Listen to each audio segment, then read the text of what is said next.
அஸ்ஸலாமு அலைக்கும். Welcome to Khairun's kitchen. இன்றைக்கி நம்ம சேனலில் சண்டே ஸ்பெஷல் மட்டன் பிரியாணி தான் செய்து காணிக்க போகிறேன். பார்க்கலாம் வாங்க. பிரியாணி பிடிக்காதுன்னு சொல்கிறவங்க யாருமே கிடையாது இல்லைங்களா. பிரியாணிக்கு நல்ல ஒரு அரோமா தரக்கூடியது வந்து புதினா இலை.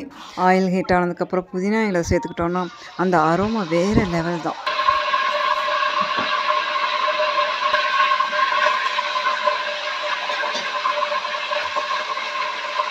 அடுத்த ஸ்டெப்பு பட்டை, ஏலக்காய், கிராம்பு, அன்னாச்சி பூலாம் சேர்த்ததுக்கப்புறம் 4 பெரிய வெங்காயம் கட் பண்ணி சேர்த்துருக்குறேன். இது வந்து 1 கிலோ பாஸ்மதி ரைஸுக்கு 1/2 கிலோ மட்டன் எடுத்துருக்கிறேன். அதுக்கு தக்கன மசாலா தான் நான் இப்போ போட்டுட்ருக்கிறேன். 1 கிலோ பாஸ்மதி ரைஸுக்கு 1/2 கிலோ வெங்காயம் சேர்த்துருக்குறேன். பிரியாணிக்கு முக்கியமாக வெங்காயம் டேஸ்ட்டு கொடுக்கும்.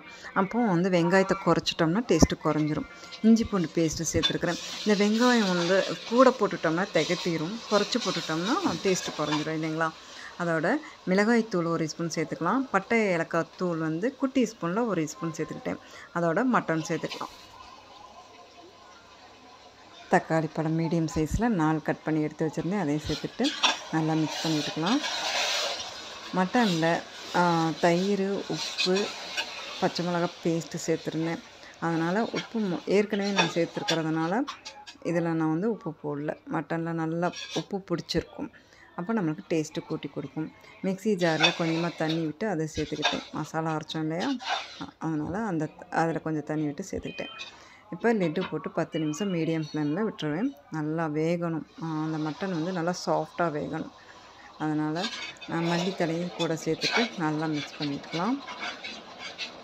மிக்ஸ் பண்ணி விட்டுட்டு இப்போ எலுமிச்சம்பழம் இதில் பிழிஞ்சு விட்டுறலாம்.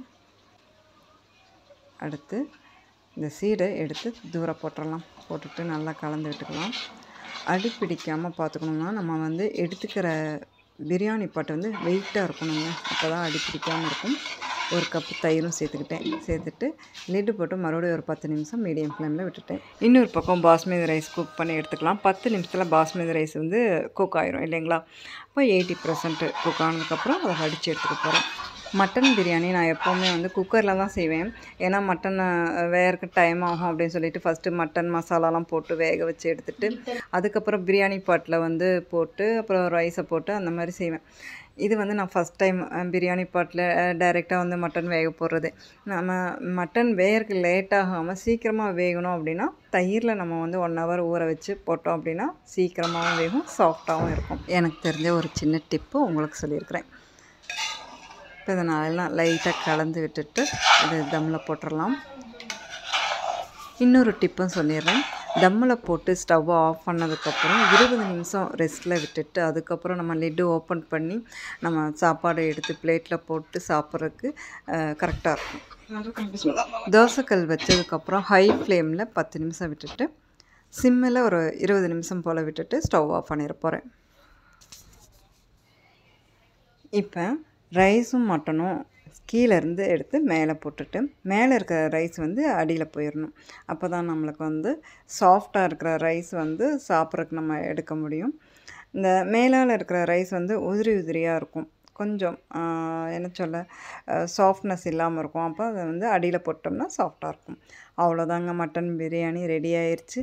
உங்களுக்கு இந்த பிரியாணி பிடிச்சிருந்தா ப்ளீஸ் லைக் கொடுங்க. உங்கள் ஃபேமிலிக்கும் அண்ட் ஃப்ரெண்ட்ஸ்க்கும் ஷேர் பண்ணுங்கள்.